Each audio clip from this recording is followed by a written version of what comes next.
Qəbul etdim, hədəfə qədər 10, hədəf müşahidə edirəm. Hədəfə qədər 8.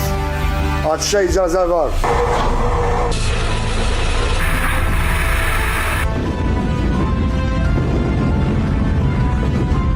Zaur bombaları atmaqla kifayətlənməyib.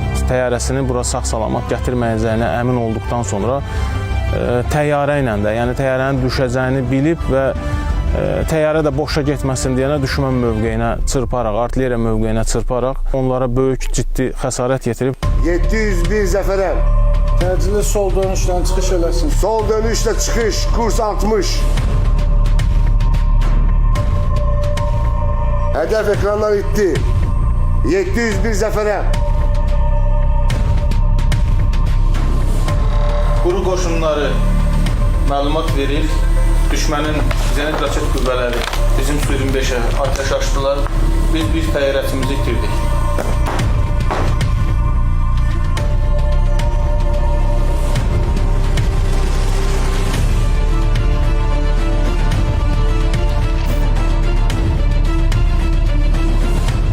Ohanyan səddi kimi yaranmış mifin yarılmasında bizim hərbi hava qüvvələrinin, ələlxüsusda Su-25 təyyarələrinin rolu böyükdür və döyüşlərin ilk günündən şimal cəbhəsindən Polkovnik Nudraliyevin ilk uçuşu oldu.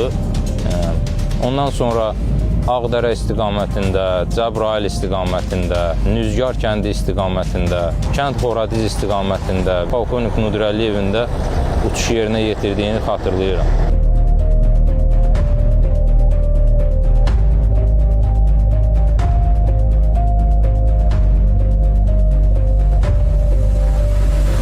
Bizim döyüşdən əvvəl hərbi hava qüvvələrimizin, komandanımızın göstərişinə əsasən yeni uçuş növü metodikası təyin olundu ki, və həmin metodikada birbaşa Polkovnik Nudraliyevə həvalə edildi ki, onun tam aydınlaşdırılıb, müzakirə edilib, dəqiq hansı parametrlərlə uçulacaqsa, o ilk öncə o öyrəndi və bizlərə öyrətdi.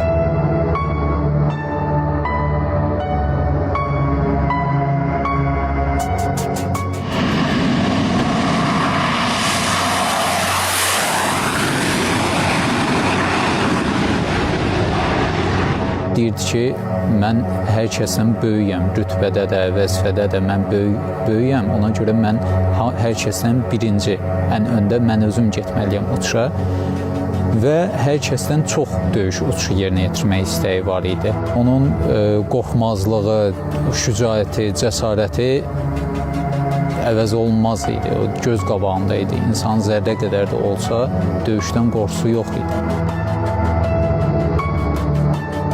İşinə çox sadiq insan idi. Özü vətənini də çox istəyirdi. Elə hey istəyirdi ki, müharibədə iştirak eləsin. Hətta yadımdadır, Polad Həşimov şəhid olan günüsü özünü yer tapa bilmirdi. Kim necə olsun ki, mən də getmək istəyirəm, niyə məni çağırmırlar? Elə hey gecə, gündüz onu fikirləşirdi, mən də getmək istəyirəm.